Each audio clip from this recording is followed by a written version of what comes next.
Déjà lundi. Allez, c'est parti. Tiens, mon mobile n'est plus en français, qu'est-ce que c'est que ce délire? Bon, je verrai ça plus tard. Alors, qu'est-ce que je prends moi ce matin? Des céréales au piment d'Espelette ou du beurre au savon de Marseille? N'importe quoi, un café suffira.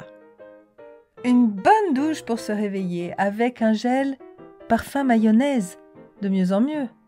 Dentifrice au vinaigre. Ça doit être efficace si ça marche avec le calcaire. Ma parole, ils ont perdu la boule, ces fabricants. Ouh là là, je suis pas en avance, moi, avec tout ça. Mon GPS va me faire éviter les bouchons. Tout en espagnol aujourd'hui? Eh ben, heureusement que je maîtrise la langue. Décidément, les créatifs publicitaires ne savent plus quoi inventer. Tiens, c'est nouveau le braille sur les touches de l'ascenseur. C'est bien. Mais bon, avec 42 étages, les chiffres m'auraient aidé un peu quand même. Allez, c'est parti. Mais qu'est-ce que c'est que tous ces hauts barrés? Elle perd le nord, mon appli mail. Ah, tiens, je l'attendais plus, cette étagère. Oh non! Pause déj, enfin. Ouh là là, c'est ma journée, dis donc. Qu'est-ce que c'est que ce menu en charabia? Bon, ben, essayons au hasard. Ah, voilà mon groupe de visite pour ce midi. Mais le guide parle en allemand, ma parole? Aucun intérêt pour moi. Bon, tant pis, je retourne travailler. Ah, super, j'ai reçu la traduction du contrat. Mais je n'ai toujours pas trouvé d'interprète pour travailler avec le client sur ce contrat SFT du mois prochain. Si en plus on pouvait trouver quelqu'un pour la conférence du 12, ce serait top. Heureusement, Eric traduira en langue des signes à l'atelier de demain. Quelques petites courses et je rentre. Ah mais non, c'est pas possible ça. Ils n'ont traduit que le titre de ce roman russe, c'est n'importe quoi. Moi qui voulais tellement le lire, quelle barbe. Bon allez, c'est pas grave. Au menu ce soir, nem et tofu mapo. Mais quoi? Les recettes sont toutes en chinois? Oh, je suis vraiment maudite par Saint-Jérôme, moi, aujourd'hui. Allons bon, voilà que je ne peux choisir que l'arabe en sous-titrage de ce film italien. Non mais franchement, j'aurais mieux fait de rester couchée ce matin. Quoi? Mais... Oh super, tout ça n'était qu'un cauchemar. Quelle bonne nouvelle! Aujourd'hui, Lucie aurait dû bénéficier au moins 17 fois du travail des traductrices, traducteurs et interprètes. Et pour vous, qui facilite les communications dans votre langue?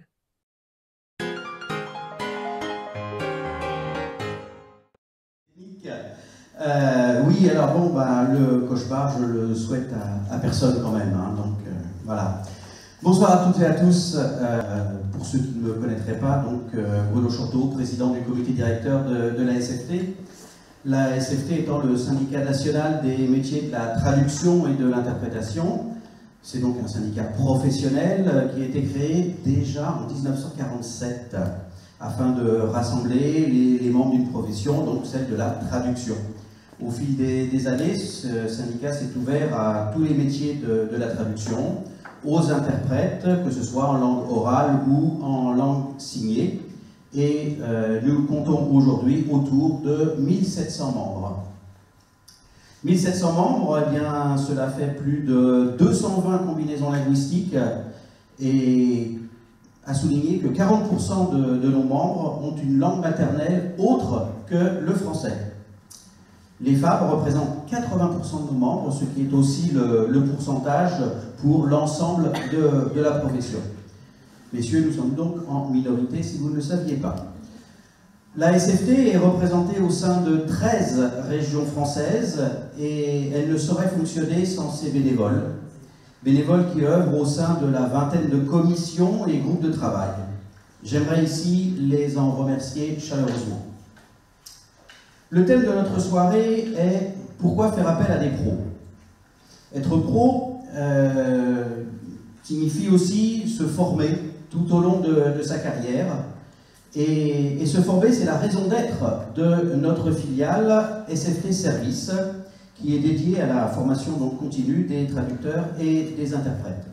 Alors vous allez me dire, pourquoi citer SFTS ce soir? Eh bien tout simplement parce qu'elle vient de voir reconnaître son haut niveau de performance et de résultats dans la formation continue en recevant la certification Calliope il y a juste quelques jours. Donc je pense que cela mérite quelques applaudissements.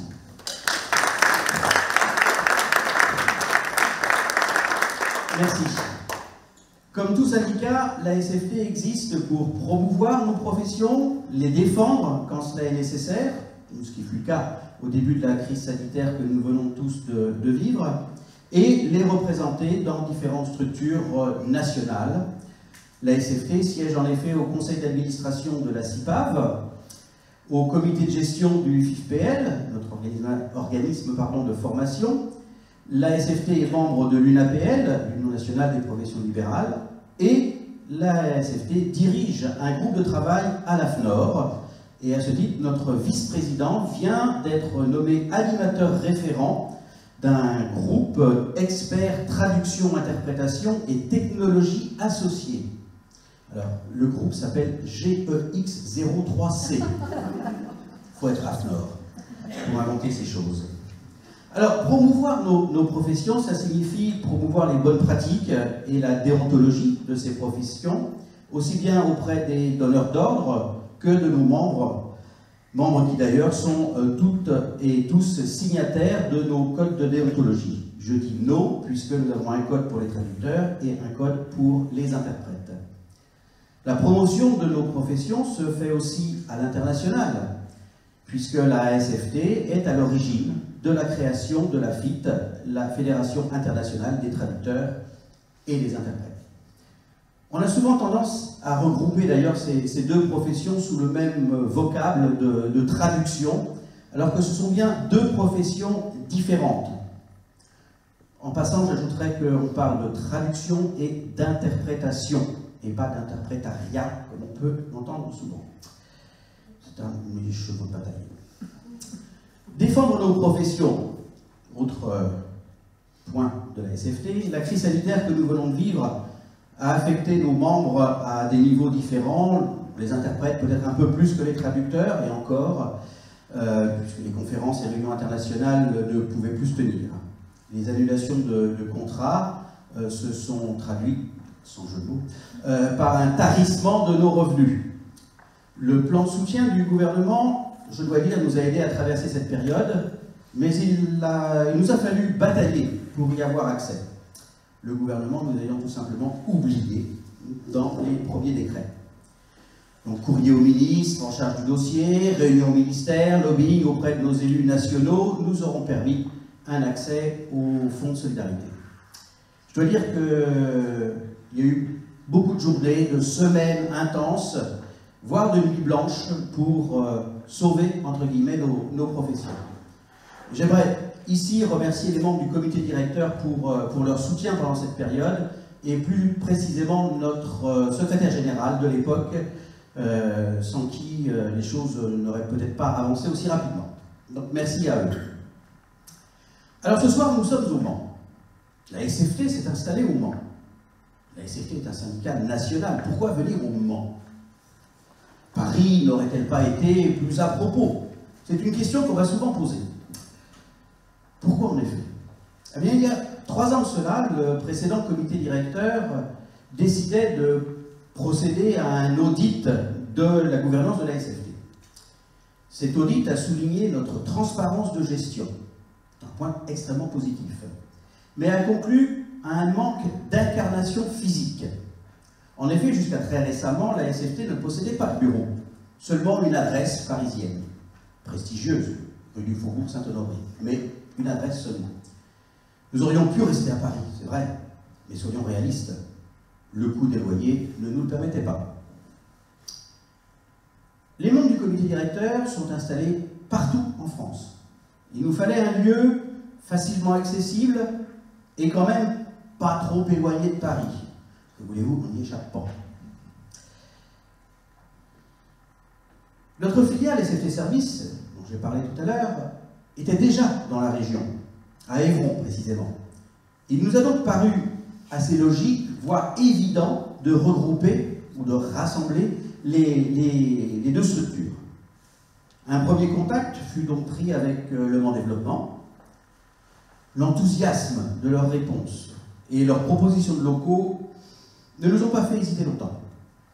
J'aimerais donc les remercier ce soir de leur accueil et de leur aide dans notre installation qui s'est faite le 1er avril de cette année. Mais une installation dans des bureaux vides n'avait que peu de sens. La SFT est un syndicat géré par des bénévoles. Mais on ne peut pas gérer bénévolement un syndicat de 1700 membres comme lorsqu'il en possédait moitié moins. C'était là aussi une des conclusions de l'audit de gouvernance.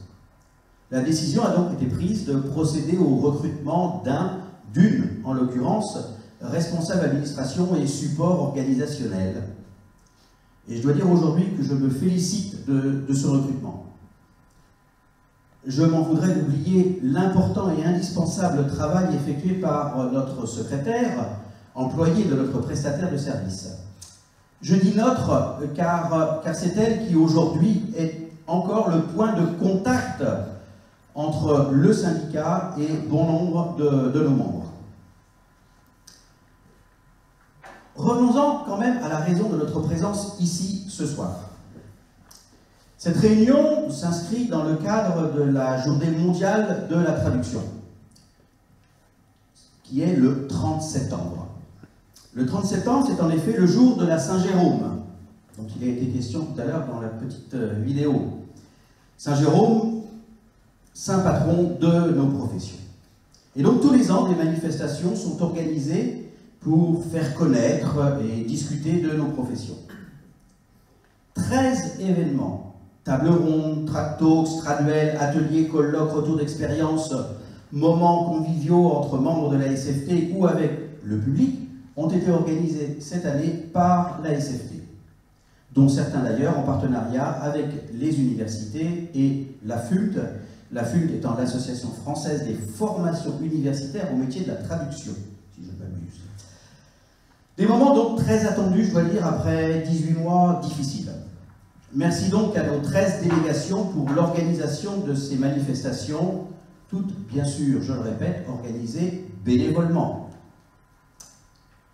Notre JMT pour la ville du Mans a vu l'organisation d'un jeu de piste ouvert à tout le monde le samedi 25 septembre dernier, pendant l'après-midi, sous la pluie pour finir. J'espère que la cinquantaine de participants inscrits, non membres de la SFT, aura pu découvrir ou approfondir sa connaissance de nos métiers grâce à un certain Maïnos, extraterrestre dont personne ne connaît la langue et qui ne connaît pas la nôtre. Cette JMT se poursuit ce soir avec l'organisation d'une conférence, une table ronde, sur un sujet donc important pour toute profession: pourquoi faire appel à des pros.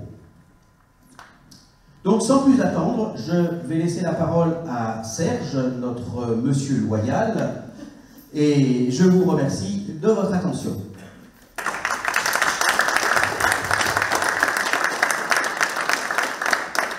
Monsieur Bruno Chanteau, président de la SFT, merci pour cet éclairage sur le syndicat. Bonsoir à toutes et à tous. Merci d'être là ce soir, au moment, avec nous, et vous, derrière votre petit écran, derrière Internet. Merci de nous rejoindre pour cette soirée. Vous allez pouvoir intervenir, poser des questions. Et si vous ne voulez pas revivre le cauchemar de Lucie qu'on a vu en vidéo juste avant, il est important de faire appel à des professionnels. Malgré l'enjeu, il y a encore beaucoup d'entreprises en France, et partout, même ailleurs dans le monde, qui s'affranchissent de ces professionnels et qui vont s'occuper de leur traduction avec une collaboratrice, un collaborateur, un stagiaire, ou encore pire, une traduction en ligne.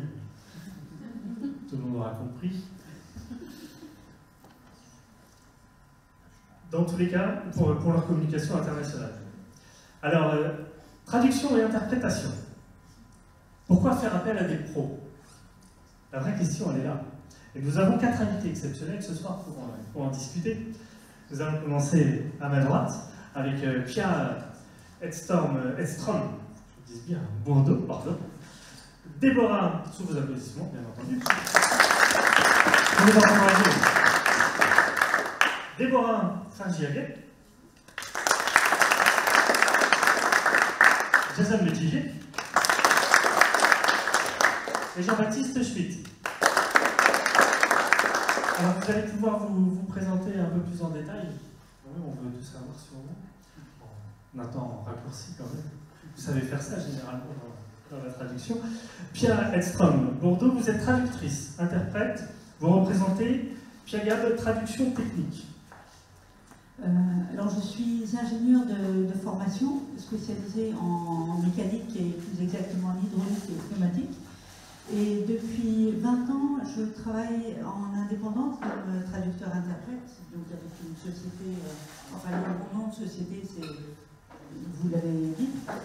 Et essentiellement, bien sûr, je fais de la traduction technique. À l'écrit, je traduis uniquement vers les langues maternelles, j'ai la chance d'en avoir deux, le suédois et le français, à partir des mêmes, plus l'anglais, l'allemand, le norvégien et l'espagnol. Et à l'oral, j'interprète dans les deux sens, mais mieux vers certaines langues que d'autres. Voilà. Merci. Merci Pia. Déborah Fargiaguet, traductrice également, interprète également, et aussi formatrice. Vous représentez Déborah Fargiaguet Traduction. Oui, bonjour à tous. Je suis très contente d'être là pour justement célébrer la Saint-Jean et l'inauguration de l'Ocourement. Donc moi je suis traductrice de formation de langue maternelle espagnole, arrivée en France il y a très très longtemps. Après ça, pour poursuivre mes études, après avoir commencé une formation comme enseignante de français et langue étrangère en Argentine, dont je suis originaire, et donc ensuite je suis arrivée ici pour suivre des études à l'ESIT. J'ai commencé à travailler et je me suis orientée de la traduction vers l'interprétation par la suite. Donc maintenant j'ai les deux casquettes. En traduction, donc je traduis de l'anglais et du français vers l'espagnol, et en interprétation, français, espagnol, dans les deux langues, ce sont mes deux langues actives, et je n'ai pas d'autres langues. Et j'enseigne effectivement dans 3 masters de traduction, des matières d'introduction à l'interprétation, donc à l'ISIT, à l'Université de Paris et à l'Université de Grenoble, et en formation continue pour SFT Service et pour l'Association argentine des traducteurs et interprètes.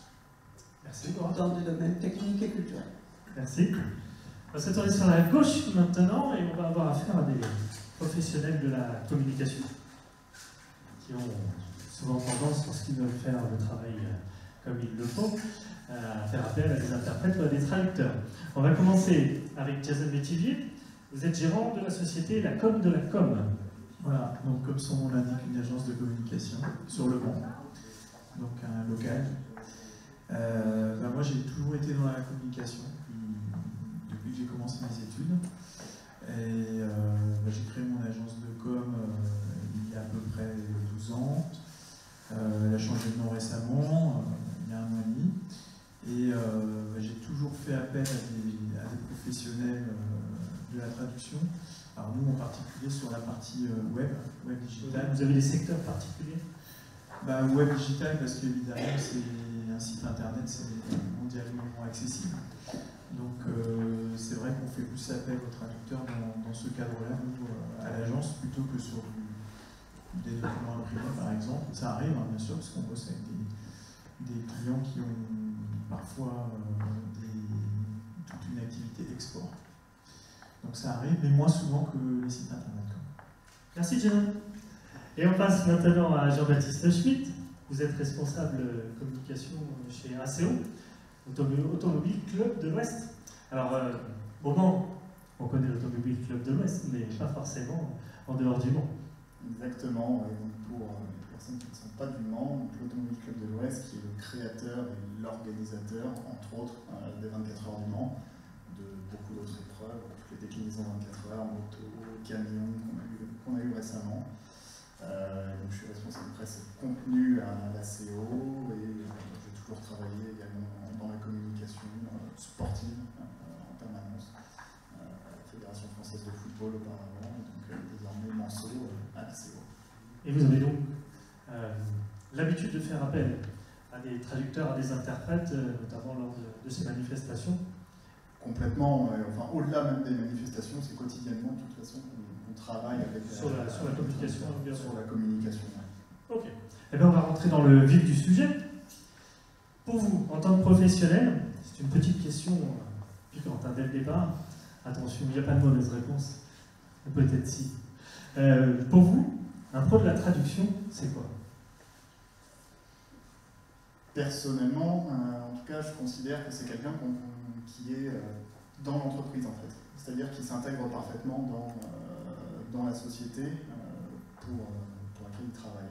C'est-à-dire que c'est quelqu'un qui en comprend les codes, qui comprend notre manière de travailler, notre manière de communiquer, et qui intègre justement toutes les subtilités liées à l'entreprise, en tout cas, pour faire son travail. Je pense que c'est un point vraiment important là-dessus, de parfaitement comprendre la structure pour laquelle cette personne travaille. Bon, Jason. Alors nous, c'est un petit peu différent parce qu'on est une petite entreprise. Quand on bosse pour des entreprises pour lesquelles les traducteurs vont intervenir sur un one-shot, pour prendre un terme étranger en même temps du métier.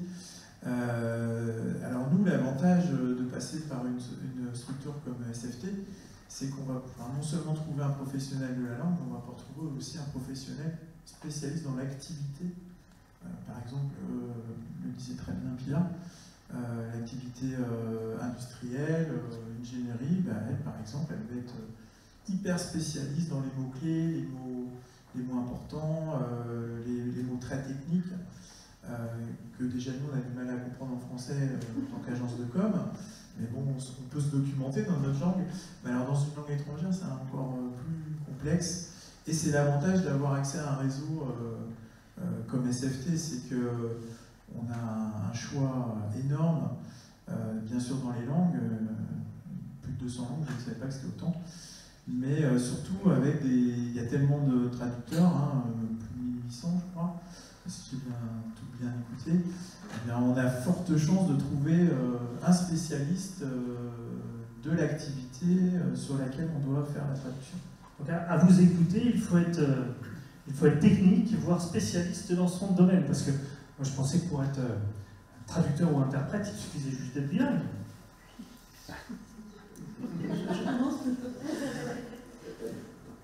Bon, la question est évidemment piégée, mais non, évidemment, il ne suffit pas d'être bilingue.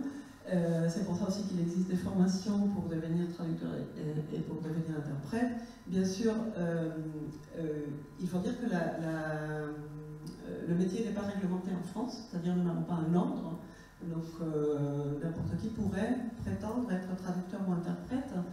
Et heureusement qu'il y a des associations, des syndicats comme la SFT et d'autres qui justement donnent un cadre et professionnalisent les métiers. Et donc, au-delà d'être bilingue, on cherche à avoir des compétences techniques dans les domaines des spécialités, mais aussi méthodologiques sur la traduction ou sur l'interprétation, qui s'apprennent, comme je disais, dans une école, par des parcours différents, par la professionnalisation. Il faut une curiosité intellectuelle, il faut une connaissance des cultures dont on traduit la langue, il faut une capacité d'adaptation. Je pense que Pierre pourrait donner beaucoup plus. Finalement, traduire, c'est pas compliqué. C'est bien traduire qui est difficile. C'est traduire correctement le message qu'on veut porter. Ce sont des métiers de communication de toute manière, donc il ne suffit pas d'ouvrir un dictionnaire, donc on va bien au-delà. Et si on parle plus spécifiquement de l'interprétation, par exemple, il y a aussi tout un environnement technique à maîtriser, l'organisation d'événements, la capacité à parler vraiment de façon fluide, au moins dans 2 langues.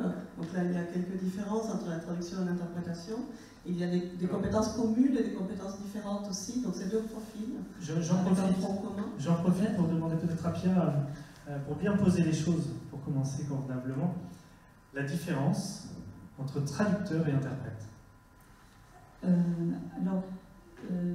Avant de répondre à cette question, juste pour compléter ce que vient de dire Déborah, je pense qu'un traducteur aussi et un interprète, il sait poser des questions. Parce que déjà, il faut, souvent le client ne sait pas poser toutes les questions de ce qui est nécessaire pour faire du bon travail.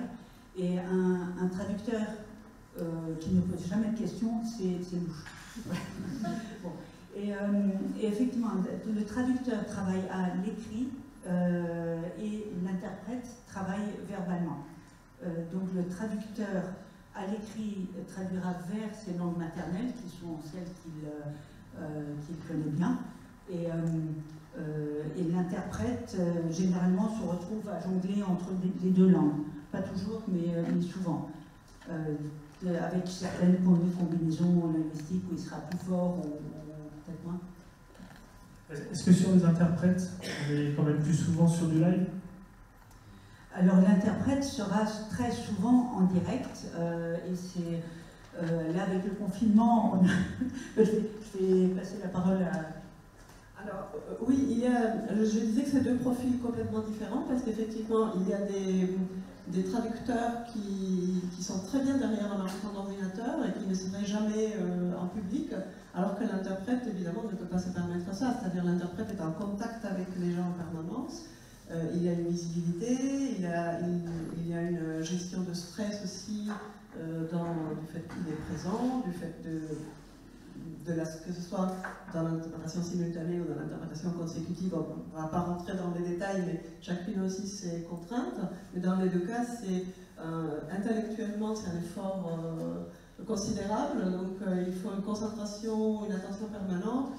Gérer les stress, gérer le temps, gérer l'environnement, être à l'écoute, avoir une écoute très active du discours, analyser très vite l'information et évidemment un peu sans filet, parce que le traducteur, je ne dis pas ça du tout en méprisant les traducteurs, parce que moi j'ai la double casquette aussi comme Pia, mais on peut prendre le temps de faire des vérifications, de consulter un collègue, alors que l'interprète n'a pas cette facilité-là. Deux métiers similaires à première vue, mais qui finalement sont assez différents. Et pendant cette période de confinement, c'est rajouté pour les interprètes les problèmes techniques. Oui, parce que donc, ce qu'il faut dire, c'est qu'on a dû commencer à traduire à distance par visioconférence. Et effectivement, on est devenus un petit peu aussi les techniciens des services, malgré nous, parce qu'il faut aussi... Il a fallu gérer la technique en même temps, on sait ce que c'est effectivement, des fois c'est pas toujours ça.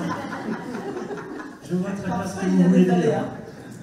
Pour vous, les donneurs d'ordre, Jason et Jean-Baptiste, est-ce que vous avez toujours fait appel dans votre carrière professionnelle à des interprètes? Vous pouvez tout nous dire, hein. Est-ce qu'au début, vous vous êtes laissé tenter par la facilité ou juste vous ne connaissiez pas? Personnellement, dans ma précédente structure, enfin la FFF, on n'utilisait pas on n'employait pas de traducteur.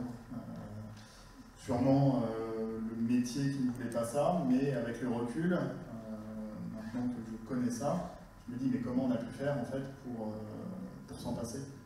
C'est se fermer des horizons tout bêtement en fait de se priver de traduction, et on se rend compte que ça permet justement de décupler la force de frappe côté communication que de faire appel à des traducteurs. Mais du coup à la CO, je pense que ça fait de nombreuses années qu'on fait appel au service de traducteurs.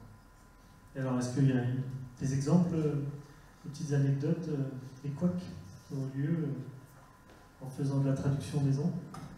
Ça peut nous arriver, dans l'urgence, effectivement, de se dire allez, on va essayer de régler les choses nous-mêmes. Spoiler alert, c'est pas une bonne idée, effectivement. Quand on a l'habitude d'avoir des choses qui sont toujours bien traduites, qui sont toujours bien faites, et qu'on passe à une petite traduction de maison, généralement, la personne qui lit ou qui entend, ça se voit. Donc, déconseille. Et pour Jason? Alors, oui, c'est arrivé, bien sûr. Alors, malgré mon prénom, je suis 100% français, 100% sartois, d'origine sartoise et française. J'ai un prénom anglo-saxon, donc je n'ai aucune, à la base, quand je suis né, quand j'ai été jeune, je n'avais aucune compétence en anglais. J'ai fait le cursus normal français. Après, j'ai eu la chance d'aller vite aux États-Unis, de parler rapidement anglais américain, mais pas assez bien pour être bilingue quand même. Et donc, forcément, quand on est jeune, on se dit ça y est, je suis aux États-Unis, je sais bien parler, donc je me lance et je vais faire mes petits textes en anglais. Alors déjà, tout le monde le sait, encore plus vous les professionnels, entre l'oral et l'écriture, hein, c'est un peu comme Shakespeare, entre Shakespeare et la banlieue américaine. Hein. Il y a un monde, on est vite stoppé, quand on est professionnel dans son métier, on s'aperçoit vite qu'il faut vite passer à une autre étape. Donc très peu de temps, juste le temps de s'apercevoir qu'on n'est pas bon et qu'on n'est pas compris. Et après, bien entendu, non, tout le temps, alors on pourrait être tenté, je sais que certaines structures avec des stagiaires d'origine étrangère tentent les choses, mais non, c'est un vrai métier, c'est une vraie, comme elle le disait tout à l'heure très bien, c'est une technique, même si on n'est pas derrière elle, on sait comment elle travaille, elle nous explique déjà. Alors je dis elle, la preuve, parce que moi j'ai dû affaire qu'à des femmes. On va voir dans pas longtemps leur façon de travailler. Ah bon? On va voir ça. Est-ce que dans le public, certains d'entre vous ont déjà eu affaire en interne comme ça de la traduction maison avec des mauvaises expériences?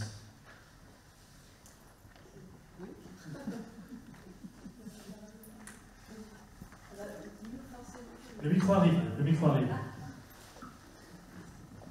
champ de commerce, centre de formation, forcément, on passe beaucoup de temps en entreprise avec les stagiaires qui parfois sont tentés de traduire eux-mêmes.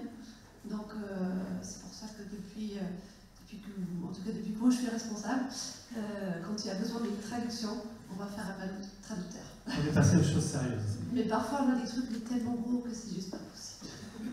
Et plutôt gênant. Alors, par contre, ce qui est étonnant, c'est qu'il y a encore des entreprises aujourd'hui qui ne voient pas l'importance. Et ça, j'ai vraiment du mal à comprendre. On va payer une fortune sur des affiches, des brochures, la communication qui quand même n'est pas 2 € pièce.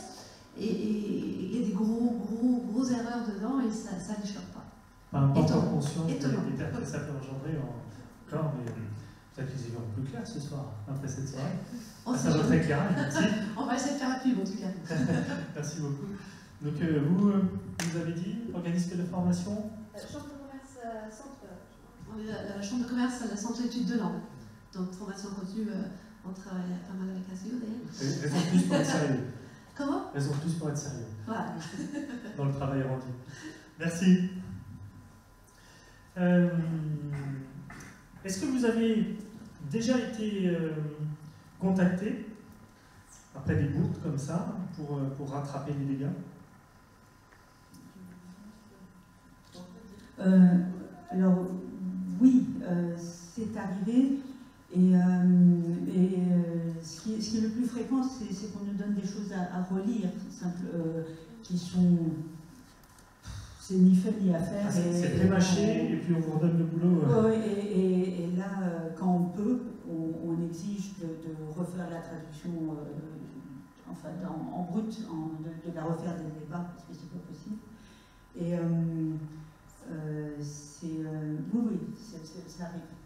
Enfin, évidemment, uniquement pour les traductions à l'écrit, parce que pour les interprétations, là, c'est foutu.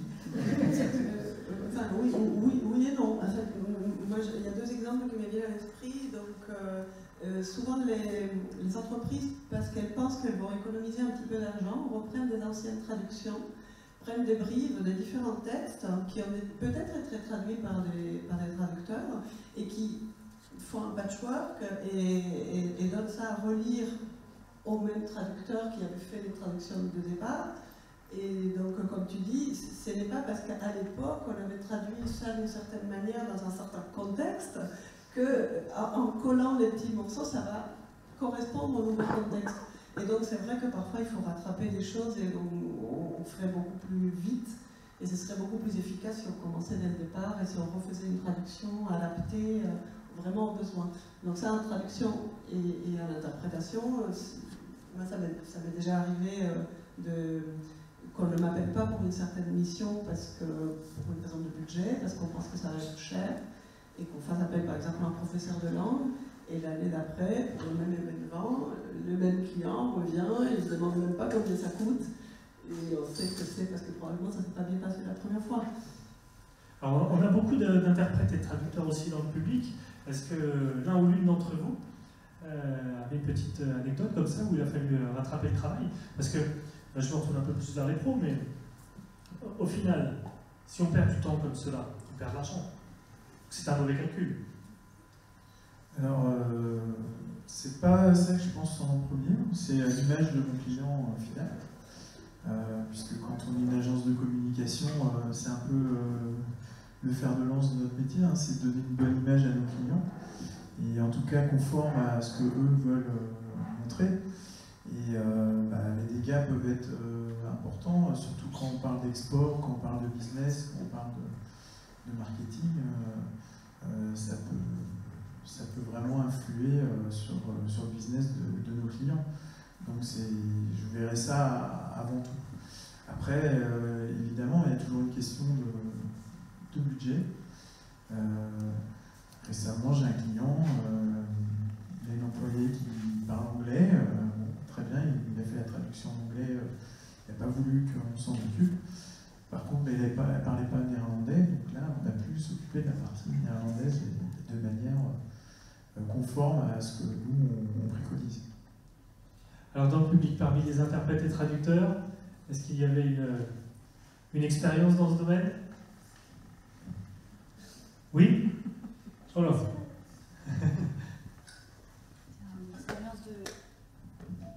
Une expérience de bourde à rattraper, hein, si j'ai bien compris la question. C'est ça, exactement. Oui, moi j'ai eu une demande qui cumulait un petit peu tout ce qu'il ne faut pas faire, à savoir il fallait traduire une portion du texte d'un logiciel. La plupart du reste avait déjà été traduit, donc pour des raisons de cohérence, il fallait de toute façon que je garde les termes clés qui avaient déjà été choisis, mal, forcément. Et ensuite, on ne me donne pas le contexte visuel, donc aucun moyen de savoir quand en anglais il y a le mot send complètement sans contexte, si c'est un bouton pour envoyer un formulaire, si c'est impossible de savoir. Et ça, c'est le manque de contexte et des brides, c'est vraiment le qu'il faut faire.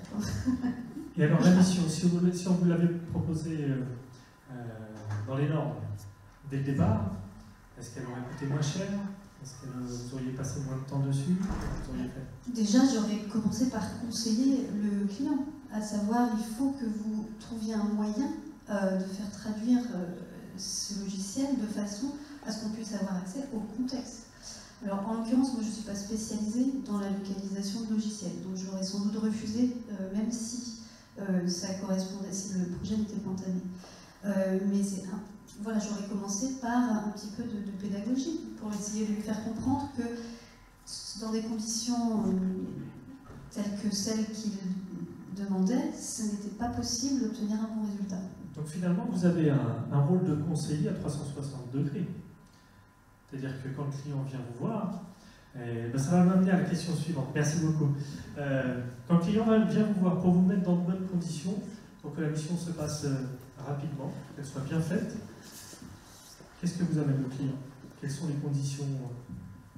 Alors pour une traduction, déjà il faut le contexte, il faut de préférence avoir un interlocuteur chez le client qui n'est pas toujours notre client direct, parfois c'est le client du client, voire le client du client du client, là ça devient compliqué, d'avoir quelqu'un qui puisse répondre intelligemment aux questions. Et on se retrouve dans des situations ahurissantes où notre client est peut-être une agence qui va dire « non mais de toute façon il ne répond jamais ».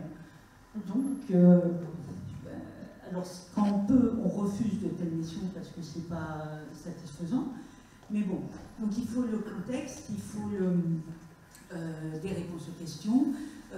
Quand on parle d'illustration, c'est bien de voir l'illustration. Certains clients ont aussi des jargons, peut-être des terminologies qui sont déjà utilisées. Il y a des clients merveilleux qui vous donnent tout un lexique et là on essaye de tout respecter. Qu'est-ce que j'oublie? Je ne sais pas, mais je pense... Vous travaillez en binôme? Oui, Donc, non, je pensais à un exemple qui avait été donné tout à l'heure du logiciel, et c'est vrai que c'est aussi vrai pour, par exemple, pour la traduction pour les musées. Quand il y a des tableaux, donc si on n'a pas l'image, bon évidemment si c'est un tableau connu on va pouvoir le retrouver, mais si c'est de l'art contemporain ou un artiste qui n'est pas très connu, il faut absolument avoir des images parce qu'autrement on ne peut pas traduire ni une légende ni un texte. Et dans oui, tout ce qui est description d'objets, c'est absolument indispensable d'avoir des images. Et pour revenir sur l'interprétation, là je parle sous le contrôle de notre président Bruno, je dirais ce qui est nécessaire c'est de toujours travailler en binôme, même pour des missions très très courtes, de quelques heures, parce que comme on disait tout à l'heure, c'est un travail qui demande beaucoup de concentration et c'est extrêmement fatigant, donc on a l'habitude d'alterner toutes les demi-heures. Ensuite, on a besoin de beaucoup d'informations et beaucoup de documentation aussi, savoir exactement non seulement le contenu de la mission, de la conférence, de la réunion, de l'événement, quel qu'il soit, la thématique, qui va être là, dans le public, quelle est la fonction des participants, le nom des participants.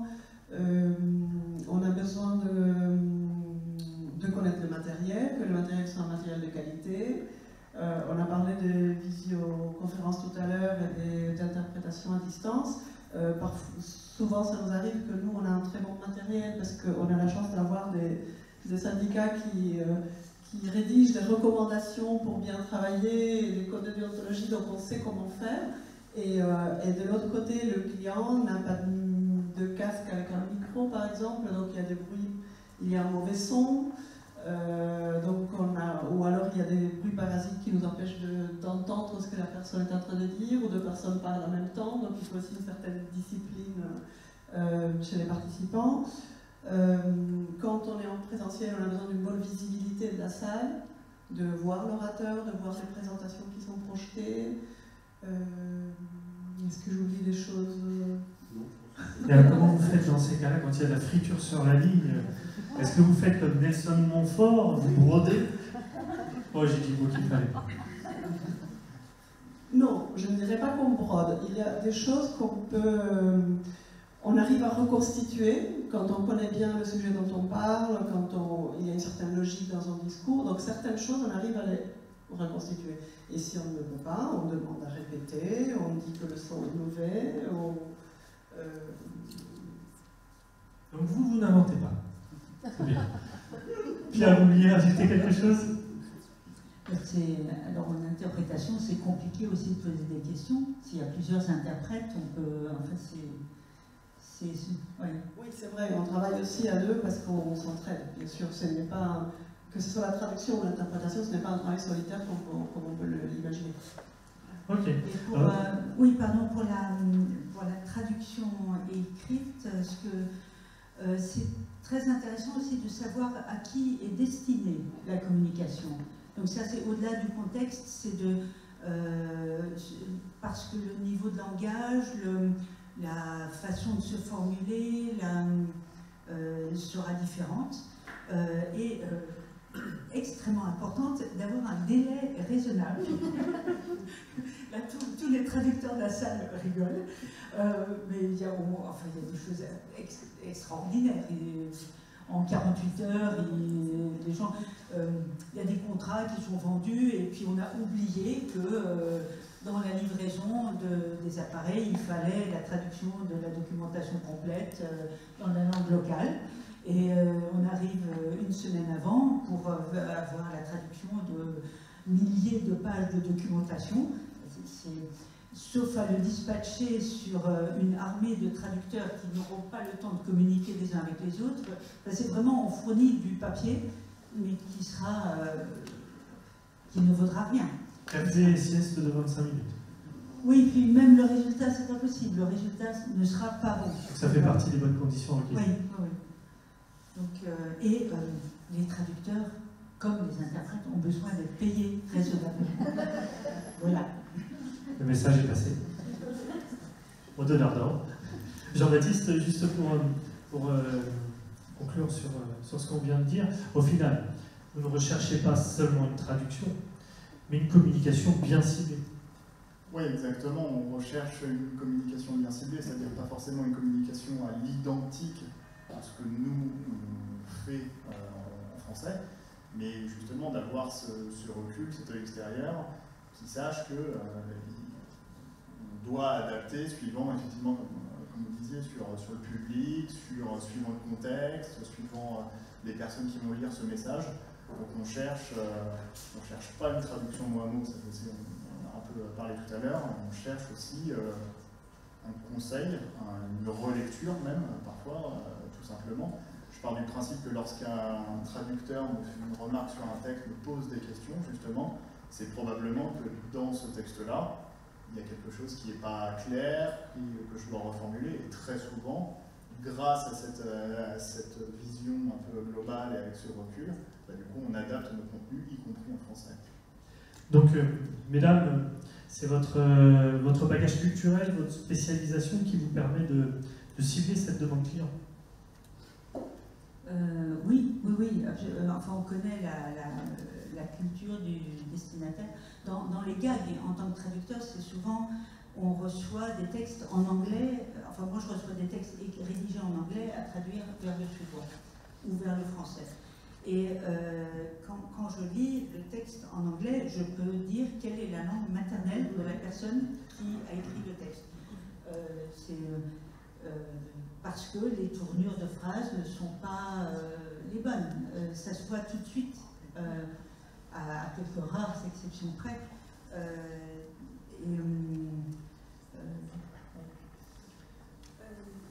Alors, si je comprends bien la question, c'est qu'est-ce qu'on peut apporter, nous, de plus, ou en tant que professionnels? Comment vous faites concilier ce besoin professionnel? Déjà par le dialogue, par une communication permanente, par un suivi aussi. Vous faites du conseil, finalement. On fait du conseil, on aborde la demande comme un projet, donc on essaye de voir tous les tenants et tous les aboutissants et de fournir la meilleure solution, que ce soit en traduction ou en interprétation, sur la base de nos connaissances méthodologiques, culturelles, techniques, notre spécialisation. Et quand on ne peut pas le faire tout seul, on fait appel aussi à des collègues, parce qu'on a un réseau de professionnels auxquels on peut faire appel aussi. C'est important parce que vous, en tant que professionnel, comment vous faites pour trouver le bon traducteur ou le bon interprète? Allô, SFT? Non, enfin oui, entre autres, mais forcément, comme on travaille, si on est professionnel, on travaille régulièrement avec des traducteurs, eux-mêmes ont un réseau. Eux-mêmes vont être capables de nous dire déontologiquement non, ça c'est vraiment un domaine que je ne connais pas ou sur lequel je risque pas être performant. C'est extrêmement important. C'est très important. Donc, derrière, on va vous aiguiller vers le bon. Voilà, tout à fait. S'ils en connaissent un. Autrement, on s'adresse à la SFT qui connaît forcément un annuaire complet des compétences de chacun et de chacune. Et pour Jean-Baptiste? Pour nous, c'est forcément un peu plus simple, entre guillemets, dans le sens où on n'a qu'une seule langue de traduction 99% du temps, et ça concerne un seul domaine au final, qui couvre beaucoup d'éléments, mais du coup, on a construit une relation de confiance avec une équipe de traducteurs qui connaît notre milieu parfaitement, qui connaît nos contraintes, et donc du coup, on travaille à peu près exclusivement avec eux. Et pour l'interprétation, après, ça joue un peu moins. Je sais qu'on utilise sur de rares occasions, mais j'imagine que c'est aussi par des connaissances. Donc la SFT qu'on peut retrouver sur Internet, l'importance du réseau, le travail en équipe, on a tout ce qu'il faut. Tout ce qu'il faut pour bien maîtriser. Derrière, qu'est-ce que ça vous amène comme plus-value? Puisque vous avez connu la traduction en interne et puis maintenant une traduction ciblée avec de vrais professionnels. La sérénité, bien sûr. Être persuadé qu'un jour notre client nous rappellera pas en disant j'ai eu un contrat à cause tous debout parce que votre traduction, franchement, voilà, parce que forcément, ça, comme nous, pour nous, ce sont des entre guillemets des sous-traitants. Forcément, ça rejaillit sur l'image de l'agence. Ça nous apporte aussi une vraie plus-value, je pense, par rapport à Internet. Aujourd'hui, Internet, on sait quelle est l'importance des mots-clés pour le référencement, des choses comme ça. Nous, forcément, n'étant pas natifs du pays ou ne parlant pas couramment la langue, déjà en français, c'est un vrai métier de faire du référencement naturel dans les moteurs de recherche internationaux. Forcément, ces personnels aguerris de la langue vont pouvoir aussi nous apporter cette plus-value, puisque forcément un client va rechercher aussi la performance sur Internet, va rechercher la performance de ses contacts, des retours en formulaire de contact, va rechercher, et là ça s'analyse, c'est pas comme une plaquette où on peut pas analyser les choses, là on voit vraiment si le site est performant en référencement naturel. Donc ça nous apporte ça, et c'est un peu nouveau, hein, parce que finalement c'est une révolution qui a, on va dire, 7-8 ans au niveau du référencement naturel, et c'est des choses que je pense une intelligence artificielle ne peut pas apporter dans un contexte précis. En effet, en s'adressant à des cibles précises, même nous, en tant qu'agence, des fois c'est compliqué en français de trouver le bon langage pour une cible particulière qu'on ne connaît pas forcément. Il faut se documenter, il faut... Tant mieux, il vous reste encore du travail. J'en suis persuadé. Et puis on a le côté aussi émotionnel, qu'on ne retrouve pas forcément dans une machine qui va faire du mot à mot, puisque heureusement dans l'écriture, hein, l'homme a inventé le langage pour faire passer de l'émotion, donc c'est important aussi l'émotionnel. Évidemment, dans l'industrie peut-être moins, mais je pense par exemple, on traduit en ce moment pour un site dans le loisir, l'émotionnel, il faut faire passer des messages, il faut faire passer des choses pour que les gens aient envie de venir plus à cet endroit-là qu'à un autre. Et pour Jean-Baptiste, la plus-value? Il ne reste plus grand-chose. Non, je pense simplement, tout bêtement, notre propre respect de notre travail, en fait. C'est à partir du moment où on prend des heures pour construire un support de communication, que ce soit un discours, un article ou quoi que ce soit, c'est inconcevable derrière, s'il doit être, par exemple, exprimé en anglais, d'avoir au final un travail qui est mal fait parce qu'on l'a fait traduire effectivement de manière artificielle. C'est tout de suite un problème de crédibilité derrière. Complètement. Et si on passe 5 heures à écrire ce discours, pourquoi complètement flinguer entre guillemets notre travail en faisant une traduction qui prend 30 secondes mais qui par contre est complètement moyenne. Et on aura fait de l'information ce soir. C'est bien, c'est ça peut-être qui manque. Est-ce qu'il y a des questions dans le public pour nos professionnels? Pierre, vous voulez rajouter? Je voulais juste rajouter une chose par rapport au... en tant que traducteur, il m'arrive de faire des relectures. Donc quand je relis un vrai travail de traduction, je vais mettre la barre à mon niveau. Enfin, c'est comme si moi j'avais fait la traduction, je vais relever 2-3 bricoles. Si le traducteur, si le collègue a bien fait son travail, on ne relève pas grand-chose.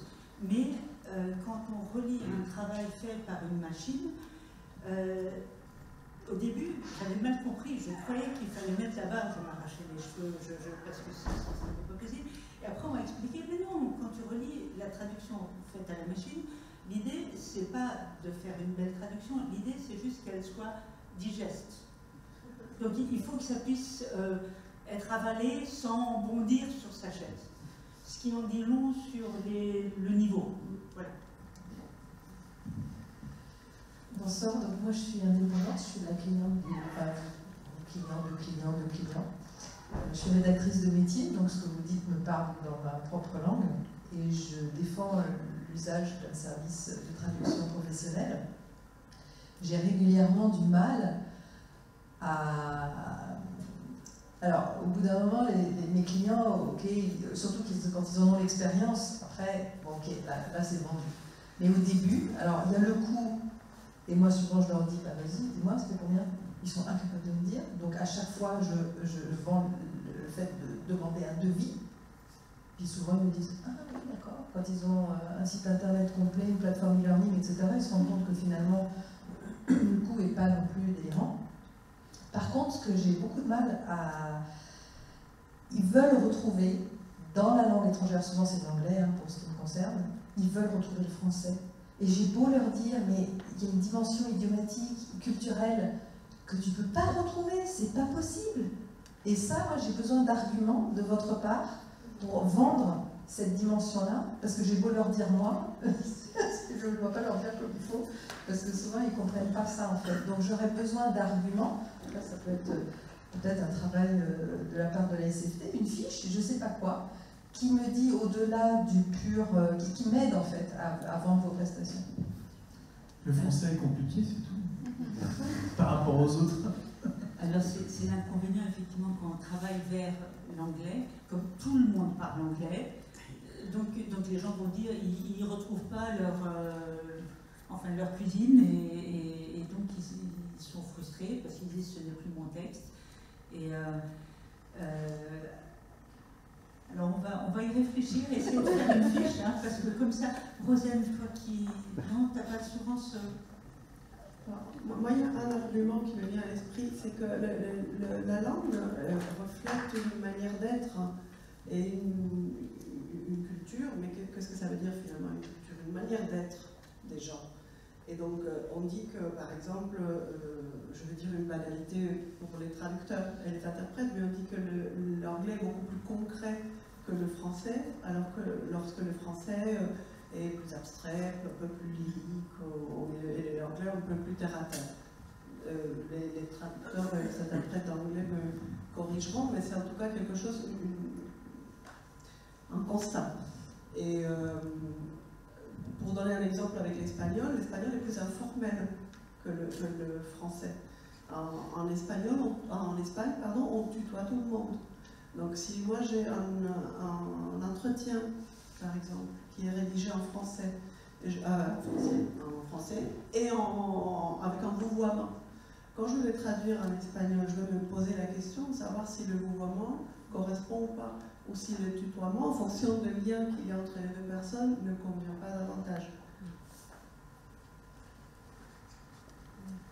Eh bien, merci beaucoup. À tous les quatre, on peut les applaudir.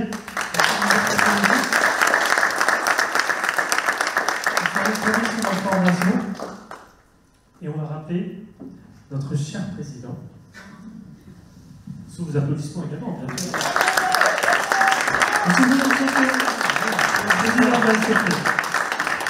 Merci. Et bien maintenant, je pense que tout le monde a les outils en main pour un travail en bonne intelligence entre prestataires de services linguistiques, que nous sommes tous, et acteurs économiques, messieurs. Je pense que vous comprendrez aisément toute l'importance du syndicat et sa filiale, SFT Services, pour aider les traducteurs, traductrices et interprètes à se professionnaliser encore davantage. On l'a vu ce soir, hein, pour répondre à vos besoins réels, et pour répondre donc aux besoins du marché. Et c'est un marché qui ne cesse d'évoluer.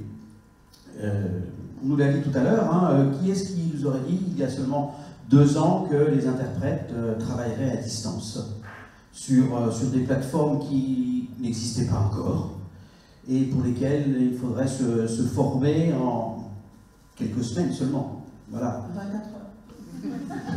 Mais c'est vrai, oui, on s'est tous rués sur les formations à ces plateformes et quelque chose qu'on va dire, hein, on refusait de faire il y a 18 mois seulement.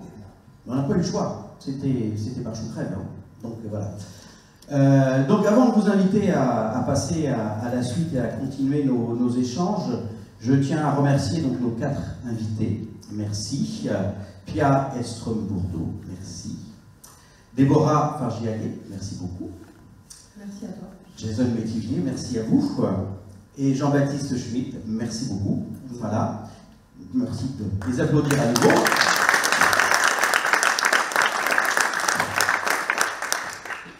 Et nous avons aussi ce soir le grand honneur de la présence de monsieur Benoît Barré, qui représente madame Christelle Morancet, présidente de la région Pays de la Loire, et à qui je vais tout de suite donner la parole pour un petit mot. Merci, monsieur. Désolé pour la voix, j'ai un peu la voix cassée. S'il y a l'interprète, un traducteur qui peut je suis le repreneur, donc j'essaie de parler. Notamment, déjà, monsieur le Président, merci de m'avoir invité. Vraiment, c'est vraiment très sympa. Merci aussi à vous, la qualité des débats, le fait de mettre des professionnels et aussi des traducteurs interprètes, c'est quelque chose de très fort. Ce que je vais vous dire, c'est que la région, pour nous, c'est un pilier exceptionnel. Tout ce qui est interprète, c'est quelque chose qu'on a vraiment besoin, parce que vous avez parlé également de l'entreprise, c'est extrêmement important. Et ça, je crois que ce soir, vous avez réussi à mesurer l'impact de cela. Le débat de ce soir, il a également marqué l'enjeu de la filière, son caractère indispensable. C'est-à-dire que Christelle Morancet, notre présidente, elle mesure pleinement l'importance du rôle des traducteurs.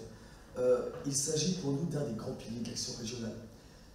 L'importance, c'est bientôt, bien évidemment, culturel, vous l'avez démontré ce soir, mais c'est aussi permettre aussi de cette espèce d'échange également économique. Dans le cadre de nos actions, avec des partenaires européens ou étrangers, la région aussi, et c'est pour ça que j'ai failli faire une faute tout à l'heure, j'aurais parlé de prestations d'interprétariat, et on va parler de prestations d'interprétation. En tout cas, au Conseil régional, je vous rassure, il n'y a pas de traduction maison. Quel métier passionnant que vous faites, quel métier passionnant. Pour des personnes passionnées, et c'est vraiment, ça se ressent ce soir, je suis dans la salle, j'ai entendu beaucoup de personnes s'exprimer, et c'est vraiment ce qu'on ressent. C'est un rôle déterminant dans celui de la communication, du partage de l'information, mais aussi dans celui de l'internalisation de l'entreprise, évidemment dans leur code. Vous avez parlé beaucoup tout à l'heure de la CO, et franchement j'ai bien compris ce que vous voulez dire, et c'est extrêmement important, il n'y a rien de pire effectivement que de se planter dans une communication et de donner le vrai sens aux mots qu'on a voulu donner.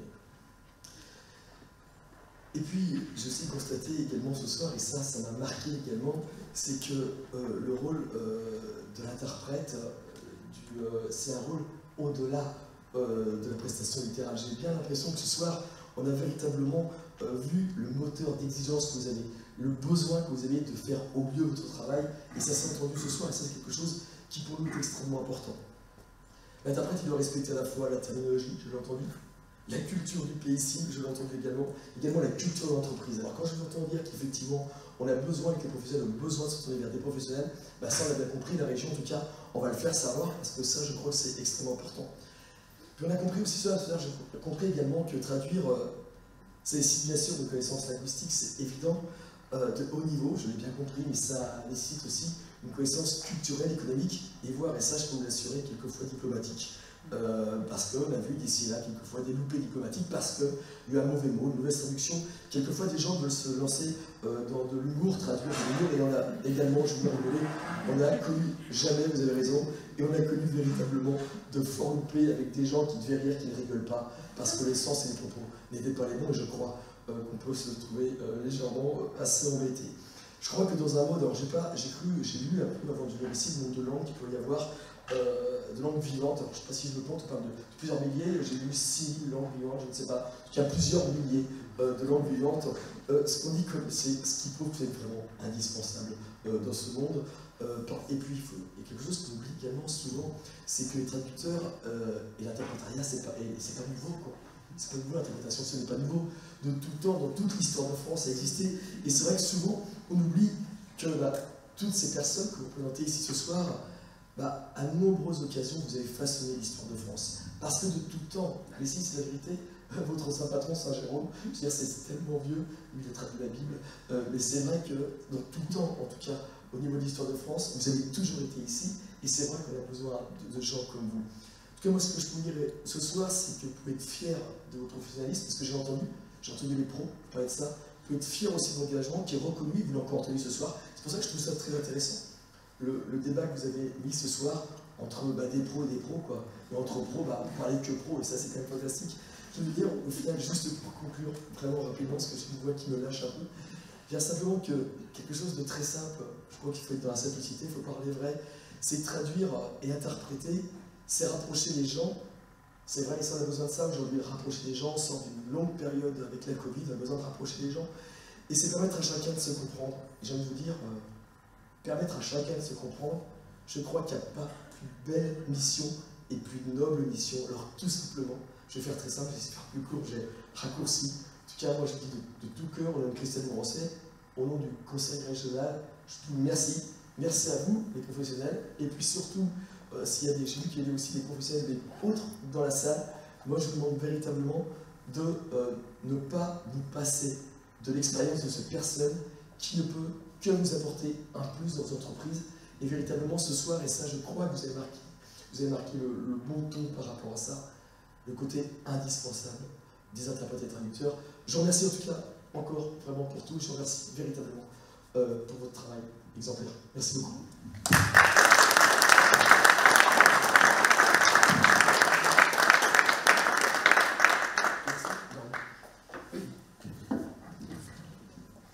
Merci pour ces mots très encourageants pour notre travail. Alors, je vais continuer encore avec quelques remerciements, si vous me le permettez. J'aimerais aussi remercier M. Damien Pichereau, qui est député de la Sarthe, qui n'est pas là ce soir, mais qui nous a envoyé un courrier d'accueil pour notre arrivée au Mans. J'aimerais aussi remercier M. Étienne Quillot, qui est chef de la mission du développement et de l'enrichissement de la langue française à la délégation générale à la langue française et aux langues de France pour le soutien de la DGLF à la SFT. J'aimerais aussi remercier Mme Bignetta Elisabeth Sadji de la Commission européenne, Direction générale de la traduction, antenne de Paris. J'aimerais aussi remercier pour sa présence ce soir Mme Isabelle Colomba, qui est la présidente de l'ESIT, Université Sorbonne Nouvelle. Et bien sûr, le Mans Développement que j'ai déjà cité, mais je tiens vraiment à les remercier de nouveau. J'aimerais aussi remercier, il y en a encore quelques-uns, je suis désolé, tous les professionnels qui nous ont aidés dans la préparation et la réalisation de nos événements au Mans. Alors pour notre jeu de piste et l'animation de ce soir, Serge Genouvrier et Maxence Verdun de l'agence Magens Studio. Maxence est là-bas, voilà. Pour l'organisation des événements, donc Gwenaël Bombel de l'agence Innovivent, Gwenaël est là-bas, voilà. Pour avoir mis en scène le cauchemar de Lucie tout à l'heure, Cécile Cunningham-Burley d'Accent and Style, voilà. Pour les illustrations de ce soir, donc pendant la conférence, Geoffroy Lefort de Visual to Explain. La technique, scène de nuit, notre lieu d'accueil, le FI2A. Alors pour tout à l'heure, le traiteur, les épicuriens en herbe. Et puis bien sûr, la délégation Grand Ouest de la SFT, à savoir Christelle Casanova, Rosen Guénou, excuse-moi, Rosen, Miranda Joubiou et Nicolas Marie qui est là ce soir. Merci à vous. Un merci aussi tout particulier pour leur grande implication et leur investissement dans les préparations de ces événements à Emma Paulet et Oran Desnos, traductrice membre de la SFT au Mans. Oran est là ce soir. Et bien sûr aussi merci à notre cheville ouvrière de l'ensemble de la soirée et du jeu de piste, Yannick, notre responsable administration et support organisationnel, Yannick. Voilà. Et puis bon, un dernier merci à vous toutes et à vous tous pour votre présence et votre participation ce soir. Voilà, merci beaucoup.